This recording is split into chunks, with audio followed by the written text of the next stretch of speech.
Hey guys, welcome back to the channel. So, wanted to give you guys an update on some of the things we got going on around Knight Rider Historians Central, mainly revolving around the semi. Going to answer a few questions on. There's a hole in the floor, and I just fell in it. Let's try that again. Anyways. I'm going to answer, I got to really fill in some holes from when it was a alcohol funny car trailer. They drilled all kinds of holes in the floor and I just fell in one. Okay, anyways. So I've got a list here of some things I wanted to go over with you regarding the semi. Updates on the progress of things like the ramp, the sleeper, the interior, why progress has been maybe a little bit slower recently. Wanted to give you an update on Operation Nightlight, our fundraising campaign to get all of the lights in the semi. Wanted to talk a little bit about the delays with the tractor and getting it running. The diamond plate floor, the cross brace metal wall, corrugated metal wall panels. Got a whole bunch to cover today. So let's go ahead and get started. And by the end of this video, you should have a pretty good idea of where we are with things and what's to come.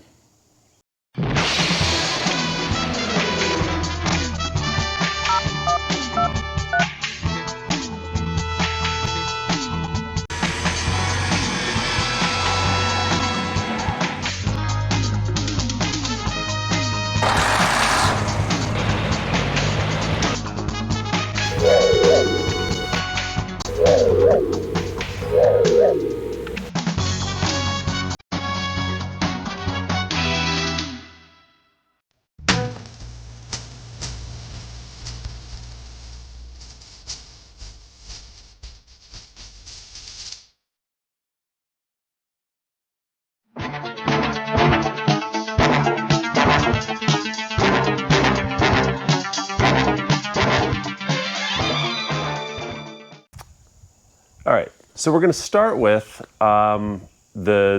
showing you guys a new acquisition that we got for the set on the inside. You could probably, kind of see it behind me.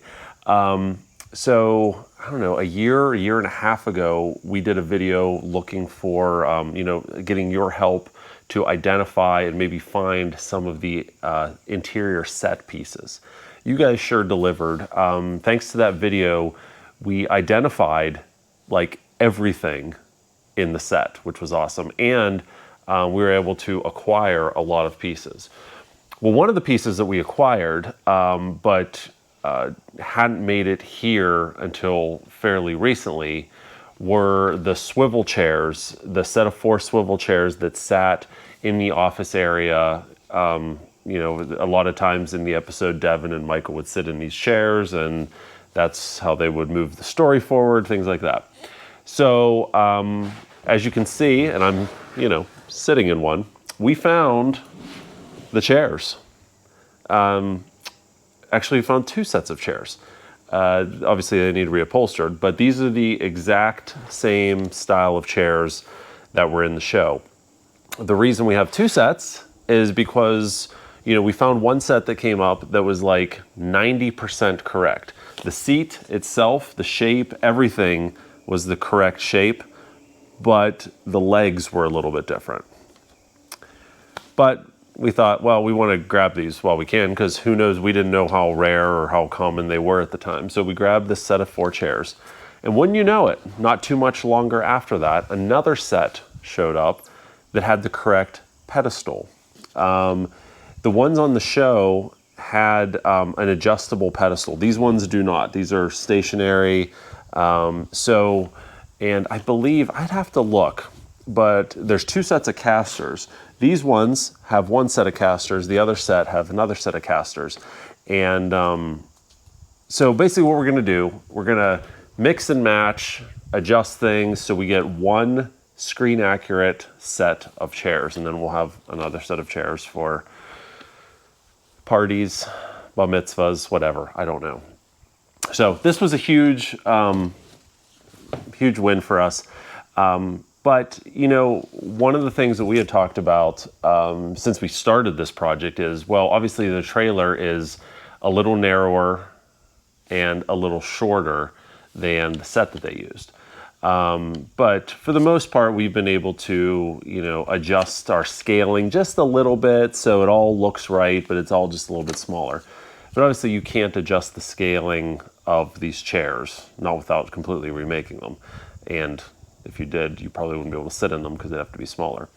So it wasn't until we got these chairs sitting in here that we were able to see just how much space just these 4 chairs will take up. So I'm not sure if we're going to be able to keep all 4 chairs in the set or not, because as you can see, it takes up like the whole width of the trailer, and that's without the round table in the center. So we'll figure something out. We always do. It's not going to stop us from building the set in here because that would just be too cool. But yeah, just another problem we have to overcome.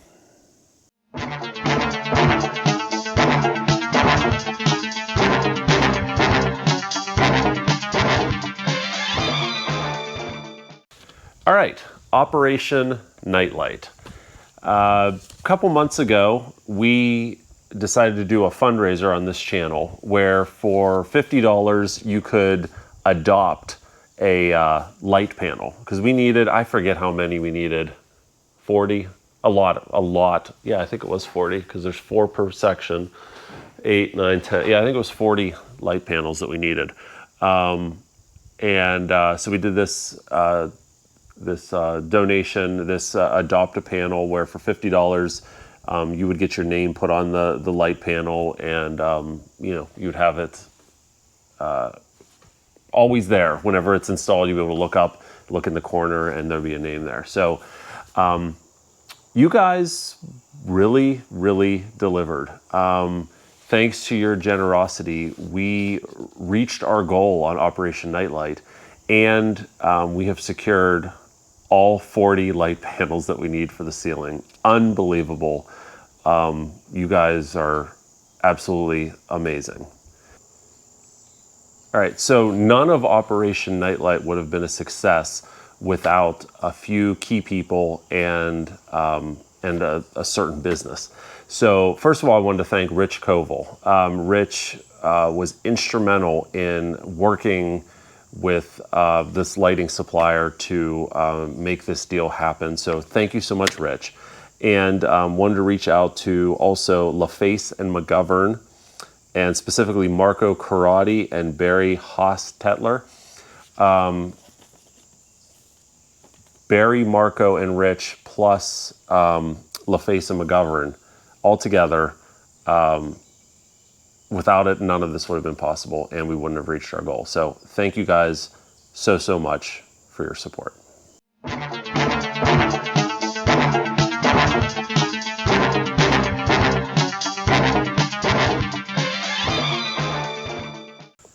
All right, so at the risk of overstepping your generosity, we're going to do another adopt a piece, I guess you could say, of the semi. The reason that we're doing this is simply because this project is so expensive, and we literally could not restore this semi without your help. We're doing this for all of you guys, for the Knight Rider community. We're not doing it specifically for us, although I have to say I do get great joy out of being able to restore the Screen Use Flag semi.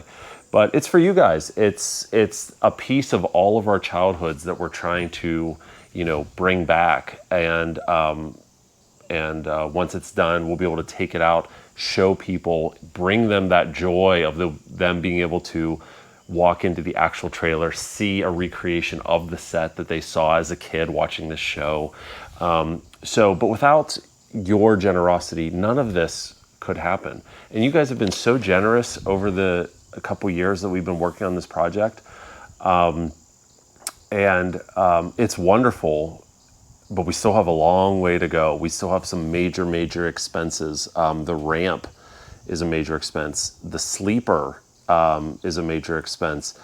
Even the set in here, you know, the set that they put in for seasons 2 through 4, all of the cabinets and the back wall, the lounge was all covered in oak timber. And I don't know how many of you guys know about oak timber. It's basically the same stuff that you would see on old roll-top desks. It's expensive. It's a couple $100 per panel, and we need like 1 million panels. And that's not even to mention building the actual cabinets. That's just the finishing surface of the cabinets. So anyways, all that to say, we're gonna do another adopt a piece, I guess you could say, of the semi. And I think we need to do the garage area. The corrugated metal panels with the cross bracing, the diamond plate. So that's going to be our next fundraiser, our next goal. So we've been working to get quotes to have the cross bracing, the panels all fabricated. We need 8 of them, right? 4 on each side, and that would be, you know, your steel frame, your 1-inch tube for the cross member, the little plates that go in, the gussets that go in the corner, the plate that goes in the middle, the corrugated metal behind it, and the diamond plate floor. We need 4 sheets of the diamond plate floor too. So we've been working behind the scenes to get quotes on all of that, and that's going to be a little expensive, as you can imagine, to get all that done. So each panel is going to be roughly $450 to fabricate. So it's definitely a little pricey. So we're going to do another adopt a panel. I don't know if we can think of a cool name like Operation Nightlight. This is like Operation Night Wall, Night Garage. I don't know. But the goal at the end of this this next fundraising effort is to have the garage pretty much completed, minus obviously the finishing the ceiling and the spotlights that go in there. We want to get the rest of the garage finished. I think that'd be really, really cool. And then of course get the schematic blueprints on the wall. It's going to be amazing. So if you guys are interested in getting your name on the wall, the corrugated metal wall, cross brace wall, we're going to break it up, obviously, because, you know, each of you donating $450 is a big ask, right? So we'll break it up into maybe $100 segments or whatever you're comfortable with. But I think the minimum will be maybe $100, and we'll do up to 4 or 5 names per panel. So what we're going to do is at the bottom of each panel, we're going to have a little engraved plaque with your name on it saying that you donated this panel. Okay, all that to say, if you're interested in donating and getting your name on one of the panels,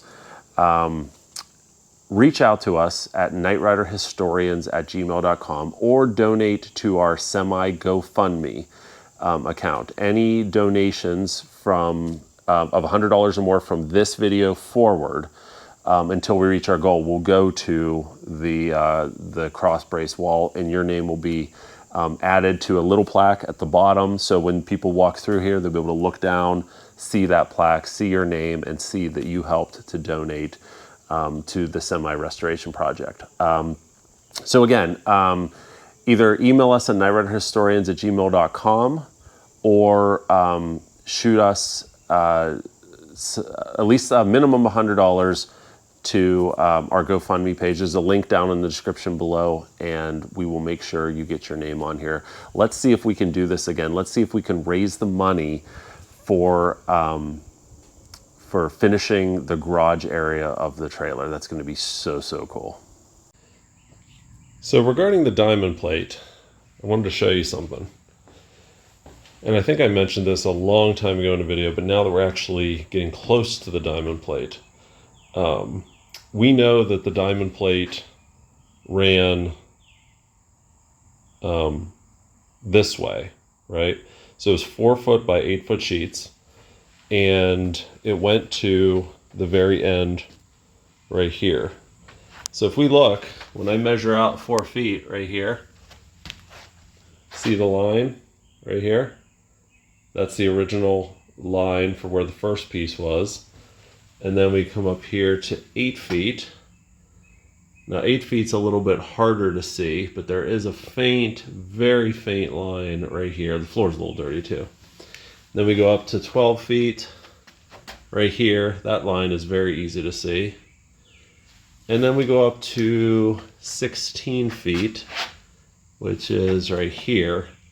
And you can kind of still see that line right there. So 4 sheets, 4 foot wide, little less than 8 feet across, and that'll be perfect. And actually that's going to work out really well because this is 16 feet, which is right here. So it'll end right at that divider, which is where all of the metal wall will end too, because these two are a panel, then those two, then those two, then those two. So it's all going to work out. The only thing that's going to be, again, this whole thing is a little bit smaller than the actual set. So when we have a Trans Am in here, a Trans Am is a little under 16 feet long. So this is 16 feet right here. And then technically, you know, you have the divider there, and then this is the finished office set. So when we pull a car in here, we are literally going to have to pull it so the rear bumper is just a hair in from here for it to work. I thought about making the garage area a little bit bigger, but then if I do that, the wall panels are not going to line up with the cross members on the ceiling, and I don't think it's going to look right. So we want to keep this all the way, kind of the way it was on the set as much as we can. It is definitely going to be a tighter fit, but we'll make it work.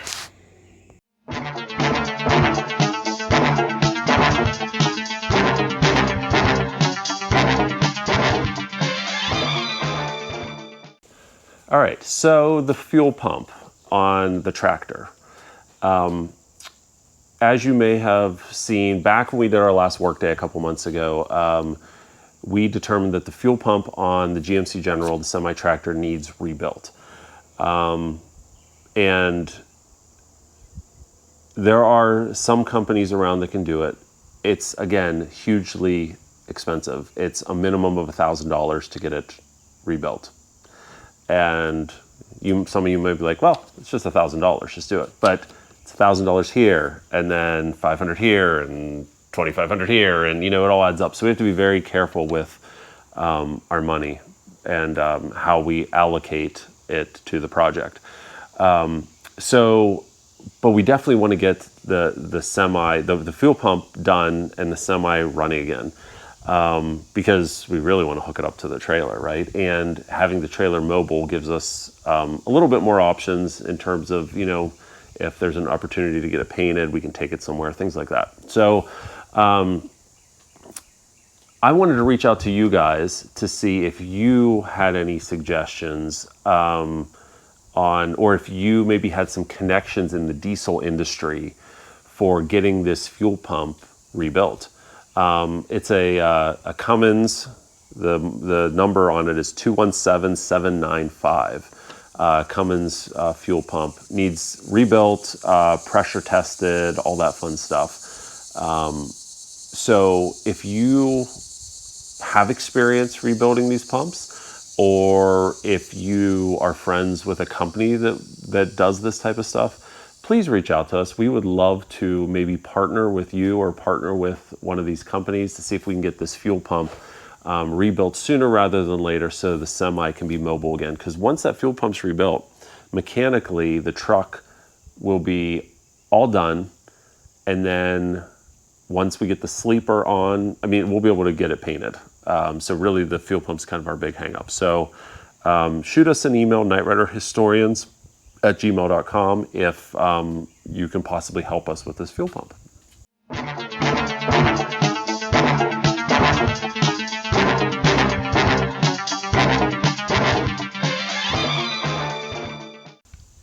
All right, so as we talked about, we found the chairs, which is awesome. There's very, very few things left for the set on the inside that we haven't acquired. We've identified everything that we haven't acquired. But there's one big thing that we saw in the semi that we would love to find again. And that's the black with gold trim Craftsman toolbox that we see mainly throughout season 4. Now, unlike a lot of the other stuff that was used in Knight Rider, this was a completely off-the-shelf Craftsman toolbox or tool chest, right? It had the double layers with a bunch of drawers at the bottom. It was on caster wheels, another set on the top.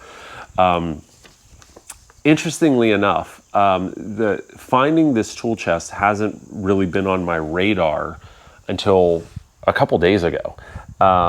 So without getting into too many details on this video, hopefully we can in a future video, we know the person who owns the screen-used original tool chest that you saw on the set in the show. He was someone that worked on the show, did amazing work on the show, and we would love, maybe we can get him on the show at some point, or on this show, to talk to you about some of the work he did. So when the show ended, he was gifted this toolbox. And if you remember, on the toolbox, the lid was always open, and there were like diagnostic equipment mounted in foam cutouts on the back. That was all taken out when the show ended. So he has the actual just tool chest. But that tool chest, that Craftsman black with the gold trim, was a factory option. And it would have dated from like early to mid 80s, right? Interestingly enough, once it got on my radar, I'm like, oh, I forgot we need to get this, which was a couple days ago. I started looking for one. And wouldn't you know it, I found one at an auction site, but the auction closed less than 24 hours after I found it. And it sold for $68. $68. Now, of course, it needed refurbished, but it was the exact tool chest we were looking for. So I need your help to find another one of these tool chests. I really, really want to find the exact configuration, same number of drawers, same size and everything. If I have to, I can find a red one and paint it and put the gold trim on it. I'd rather find the actual factory one. So I don't really know model numbers or anything. All I can give you are the pictures. And see if you guys can find one for sale, or maybe you have one in your garage that you'd want to, sell to us. But help us find this tool chest. This would kind of be like the icing on the cake. It's one of the last pieces we need to acquire for the set. So please help us if you can. Craftsman black and gold tool chest from the early to mid 80s, and who knows? We've worked miracles before with this whole project. Maybe you guys can help us out there.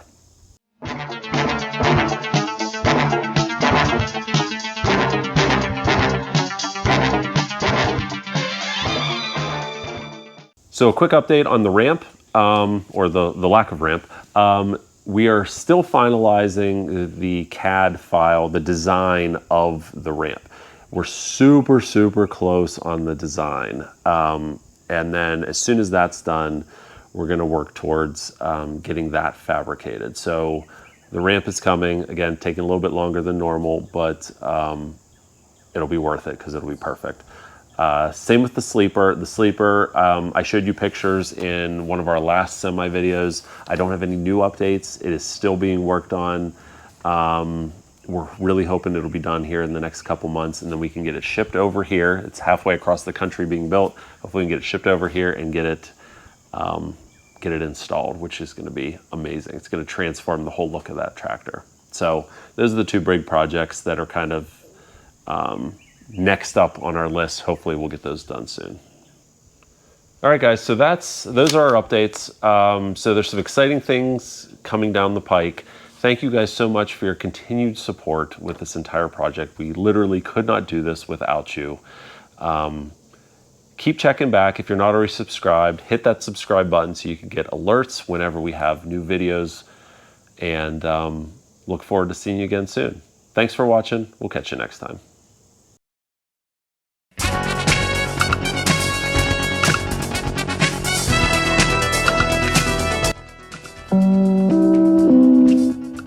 Hello friends, it's me, KITT. When I'm not out fighting crime, I like to follow my friends at knightriderhistorians.com. Check it out.